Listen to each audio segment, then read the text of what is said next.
Hello guys, welcome to Hollywood in Los Angeles. Ayan, sa wakas. I never dreamed na makakarating ako dito. Ang ganda guys, overlooking. Sobrang taas ng bundok. Ayan. Ayan siya guys. Ayan yung location ng Hollywood.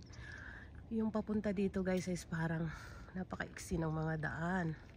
So, beside ng Hollywood sign, meron din siyang cross doon, no? Overlooking siya guys, kasi tingnan nyo naman, puro siya bundok, may mga bahay-bahay dyan. At dito sa side na to parang meron siyang style pyramid, pero parang mga ano yan, tanim, may mga tanim sila yan dyan. Ang taas niyan guys, super as in, tsaka nakakatakot yung pag-akyat papunta dito. Bali sumakay kami ng Uber, sorry, para makarating dito. Ayan, malapit siya guys sa sa Hollywood Museum. Ayan, ang ganda guys. Thank you for watching, hope you enjoyed. Comment kayo dyan kung anong masasabi nyo sa Hollywood.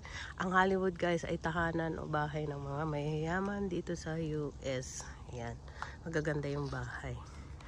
At sa baba nun guys, pupunta kami para mag-stay dun sa park. May park kasi sa baba nito guys.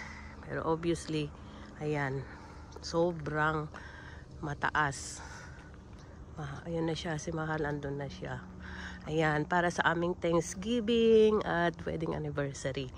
Thank you for watching guys. Hope you enjoyed. Ayan, marami pa tayong views na gagawin. Papakita ko sa inyo yung iba't ibang magagandang tanawin dito sa US. So far, ito muna yung namin. Actually, nagpunta kami ng Beverly Hills kahapon. Maganda din doon kung saan makikita yung bahay ni Manny Pacquiao. Ayan.